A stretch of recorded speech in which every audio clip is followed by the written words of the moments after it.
Welcome back. It's time right now to bring in our panel. With us here in studio this week, we have former state party chair for the Indiana Democrats, Robin Winston, former vice chair of the Indiana Trump campaign in 2016, Tony Samuel, and two former state lawmakers. For the Democrats, former state rep Terry Austin, and for the Republicans, former state rep Mike Murphy. So Terry, I'll start with you in this big news in D.C. this week that the DOJ would be dropping its federal case against the former and future president. Not surprising necessarily, but given the events of these last few years, January 6th and all, what's the significance of this in terms of accountability for what happened on January 6th, for the classified documents? What are people in your party saying about this moment in our nation?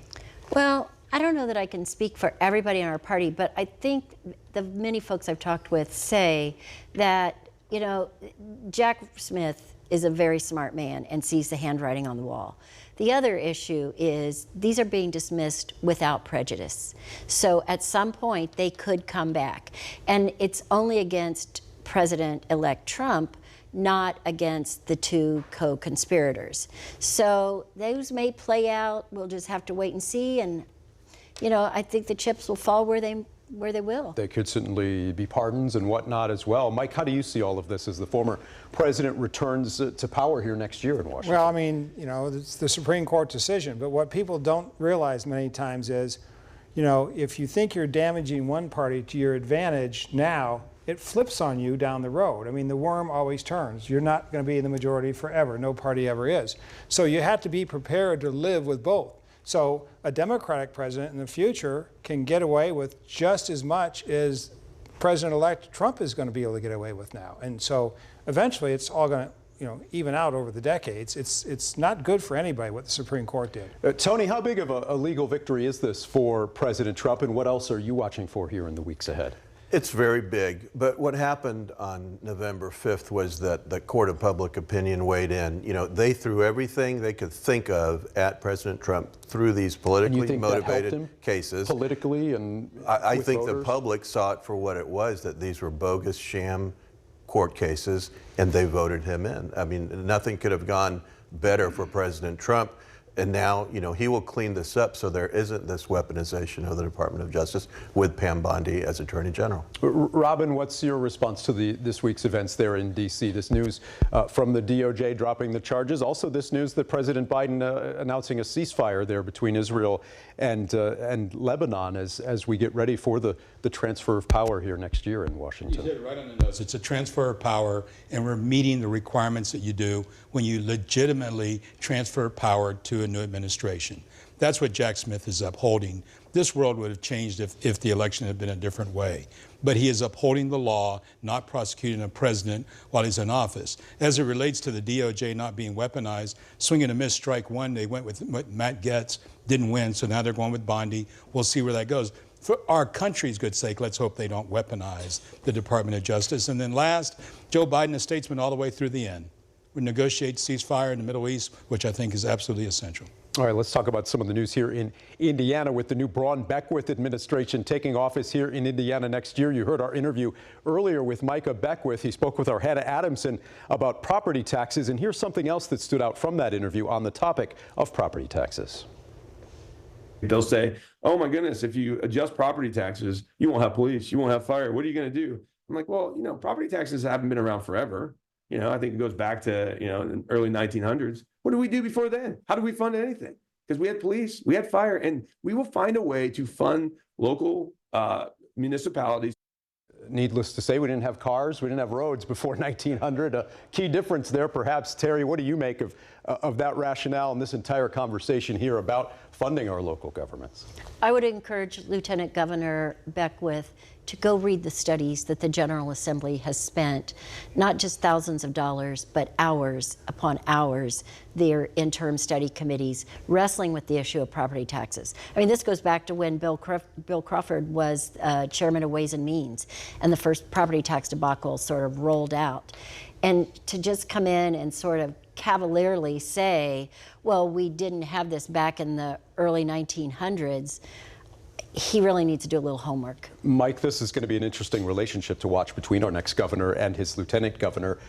How do you see this playing out at the State House here in the months to come? Well, I think the lieutenant governor is saying all the right things right now. I mean, he is He's the assistant governor, right, essentially, and Braun is in charge, and I think Beckwith gets that, and I think he's going to work well with the governor. As far as property taxes go, I mean, when I voted, and maybe you were there then, I can't remember, when the property tax caps went through in 2007, we missed one major part, and that was you can do whatever you want to taxes, but if you don't control the assessments, taxes are still going to go up. And that's what happened, and that's what we didn't get right in 2007. Maybe they'll get it right this time. Tony, what did you make of Governor-elect Braun adjusting some of the responsibilities for other cabinet members? Things like housing and tourism will not be under Beckwith's jurisdiction necessarily, as they have been in the LG's purview in the past. What did you make of that? Well, like Micah said in the earlier part of the show, he's on board with that. We're looking at efficiencies. Governor Braun, soon to be Governor Braun, is a business leader, and he said this all along, that we're going to streamline, we're going to cut costs, we're going to make government run better. Micah's on board with that. He's shown, and he said, and what Mike said is right. He's saying the right things, but he's sincere about it. He's going to be a good partner. He didn't have those responsibilities before because he wasn't lieutenant governor, so he's not really losing anything. He's going to still have the Department of Ag and the Office of Community and Rural Affairs, and then they will add other responsibilities to him. And he's a great spokesperson. Some people are critical of him when he speaks on these issues, but he's drawing the attention that needs to be drawn to these, especially on property taxes. Robin, what do you make of that move, moving the lieutenant governor's office out of the realm of leading Indiana's tourism efforts? Well, I think that's just, they're going to do that. They're going to have that kind of infighting as they move forward. I'm more concerned about 9,000 people on a wait list for Medicaid, and the fact that they've already announced they're going to cut funding for the Franco Bannon Scholarship Program.